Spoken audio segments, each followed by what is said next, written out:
Hello and welcome back to Fanboy Talks. As always, my name is Vaughn Hyde, your amateur games journalist, here to bring you guys the biggest news, or the news altogether, about games on May 21st, 2018. So over the weekend, some interesting stories have broken. I'm going to include all of the links for these articles down in the description below, so you just pop down there, you click on one if you want to get more details on it. But our first story is over on IGN. It is Valve threatens popular erotic games on Steam with takedown warnings. So earlier this weekend, basically Valve sent out several emails, I believe, to several different developers on Steam saying that they need to censor the adult content in their games or otherwise suffer the consequences, which would be Valve taking them off the platform entirely. But this is an update to that story saying they reached out to these developers a second time saying that these initial warnings needed to be disregarded because Valve is still in the process of deeming whether these are against or still in the bounds of Steam's guidelines. So this is kind of an interesting story altogether just because it has to do with censorship. I love the fact that it's like, it seems like America's a super sexually repressed country whenever things come up about sex, and it's like, no, we can't have games with sex in them because that's not okay. And it's like, whatever. If you want your games to have sex in them, I don't see any reason why they can't. I always thought the God of War minigame where you like bang those chicks to get orbs was kind of funny. I mean, it definitely took you out of the experience, but it's what I imagined somebody in ancient Greece would do, especially if they were a soldier. They're just blowing off some steam or whatever, I guess. I don't really know. These games, they shouldn't be taken down for what they are. They're just innocent games. I guess they're innocent erotic games is what I should say. Since Valve owns Steam and Steam is where they're selling their games, I understand that Valve can basically crack down and do whatever they want with their platform. If they don't want adult content on their platform, that is totally their prerogative, but I don't see anything wrong with this. I mean, if people want to play erotic games, let them play erotic games. If we can play games with an obscene amount of gore, and then why can't we play like erotic games as well? I mean, one really can't be off limits if the other isn't. I mean, sex is a part of everyday life, but murdering people isn't. So, I mean, that's kind of a weird way to sum it up, but that's how I feel about this story. Make sure you guys leave your opinions down in the comments down below, and I will check those out and get back to you on them. But altogether, this is kind of an interesting story. I really hope nothing happens to these developers or their games, because, I mean, they just made the game that they wanted to make, and it happened to have nudity or adult content in it, so more power to them. Do that with your games. I hope that if Steam or Valve takes you down, that you find another place to make money on your games, because I imagine you worked hard on it. Unless it's something like the pickup simulator or whatever that happened a while ago, where it was basically just really fucked up and super demeaning and everything, and then you could just go fuck yourself. Like, that's where I am on that one. If it's just a celebration, sure, do it. If it's demeaning, fuck you. And this article was written by Ann Lee over on IGN. For our second story of today, it is Square Enix files trademark for Outriders. This is over on IGN. It is written by Alex Osborne. So it looks like this story is all about Square Enix filing a trademark for Outriders, and it's possible that they're going to be pursuing this because they marked it under, it was filed as game software and entertainment services. So people are really delving deep into this to really speculate and see what Square Enix is going to do, if this means they're putting out a new IP, if this is what they're doing with Bulletstorm developer People Can Fly. Nobody really knows at this point, and I know I said I'm not going to report on rumors, and this is not a rumor.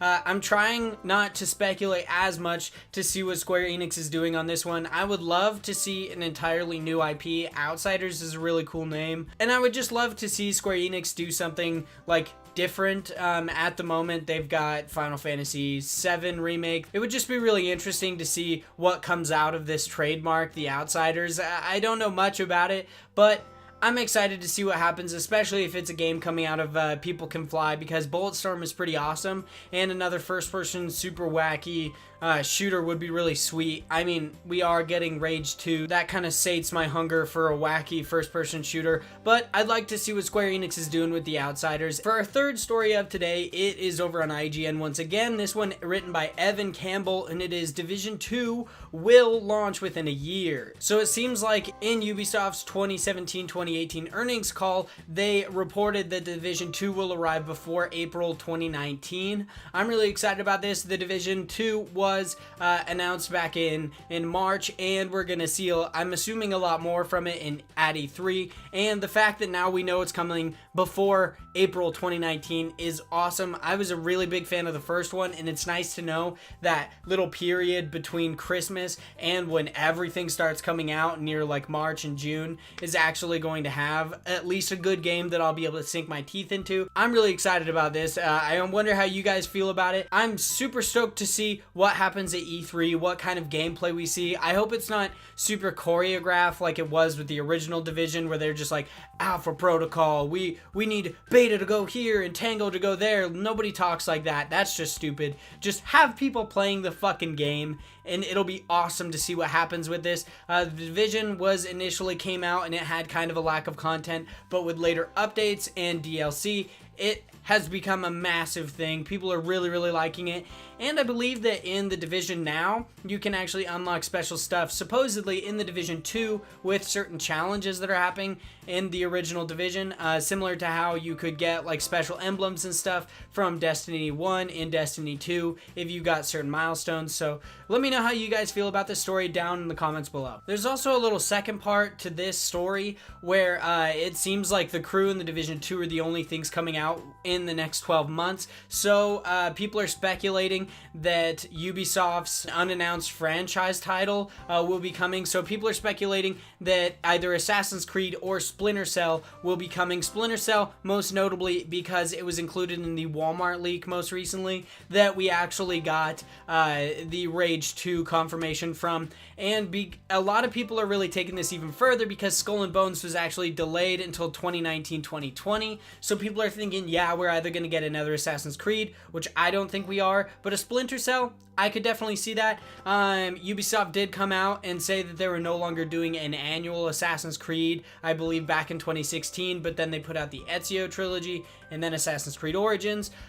So I don't see this year us having another Assassin's Creed, but speculation says either a Watch Dogs or a Splinter Cell. Watch Dogs I don't think did especially well, neither the first or the second. I could see another entry in the Splinter Cell franchise, and I would be really excited for it. I never really played a whole lot of Splinter Cell, but I am a big fan of these stealth action games, so I'm excited to see what happens in this. Our next story is once again over on IGN, this one written by Chloe Rad, and it is No Man's Sky's next major update gets release date and adds multiplayer. So this is kind of a big deal for me, especially seeing on Twitter that Sean Murray tweeted out the news that No Man's Sky is finally getting multiplayer.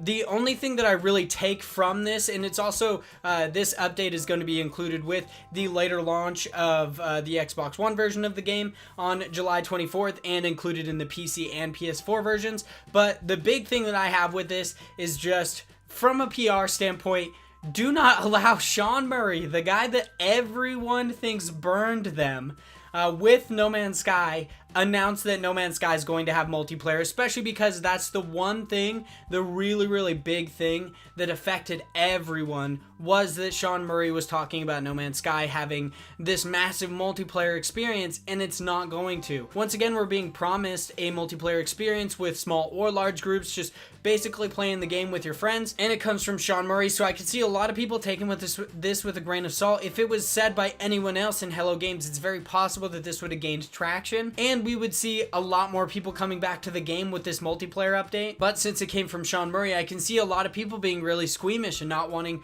to pick up No Man's Sky or to even think about No Man's Sky anymore because of him specifically. So I think he just needs to kind of go back in hiding and not really be the face of Hello Games anymore. Somebody else needs to come out, and I would honestly say somebody, if Hello Games really wants to recuperate from this, even though No Man's Sky is great now with all the amazing like Atlas Rising and Pathfinder updates that they included, they need to just get somebody else doing PR, somebody else that announces all of this, and just have Sean Murray like work on these games and no longer be the face of this company. And for our last story of the day, we're heading over to Game Informer, where Suriel Vasquez reports that Treyarch said there was never a Black Ops 4 single-player campaign. So we talked in our last episode about Black Ops 4 and everything that came out of their reveal. I believe it was in the last episode or the one before. But this says that not only did they scrap the campaign, not only was it that, but it just didn't exist beforehand. Speaking with Eurogamer, Treyarch's co-studio head Dan Bunting said that it was never so much that the campaign was scrapped, but that it was just not included altogether because they're trying to usher this into the next front, basically. So what they think is they've seen the analytics, they know that people are not playing the Call of Duty campaigns, so they just don't care about them, and they're just playing multiplayer, so they just made a game specifically for that, which I think has balls. Like, yeah, you've got some balls to just do that. I mean, it may mean that the Call of Duty franchise has changed now, and maybe with the lack of a campaign, we're gonna see them really try to do something special with multiplayer, but I don't really think so. Like I said in the last one, I'm really not that excited for Call of Duty Black Ops 4. The zombies mode really doesn't intrigue me that much. And the Battle Royale mode is probably going to be awesome, but it's really not going to change that much for me. And especially knowing that they kind of lied and said that they just scrapped the campaign because it wasn't coming along that well. But really, it seems like they just didn't have one at all. They just didn't want to have one. So it was kind of a way for them to like gain some sympathy, them saying like, oh, maybe we're a little bit too overworked and we just couldn't bring this campaign all together. But really what they thought was, oh, you know what'll sell this game more? Multiplayer. That's what people play, that's what people want. So I'm just kind of depressed with this story. I mean, it sucks that they lied about it. They just came out and said, yeah, Call of Duty next Black Ops 4 not gonna have campaign, just gonna have multiplayer. I would have been fine with it. Now knowing that it never planned on having a campaign and they just kind of lied and said that it just wasn't coming along that well, that kind of sucks for me. But whatever. I'm still not really excited about this game. Maybe they'll put out another Battle Royale trailer and that'll get me into it, but I will keep you guys updated on all these stories. If you guys want to check out any of these articles, make sure you check out the links in the description down below. But that is it for me today. Thank you guys so much for watching. If you guys like to talk to me outside of the show, you can follow me at Hyde Legion over on Twitter. And yeah, that's it. I hope you guys have a fantastic day.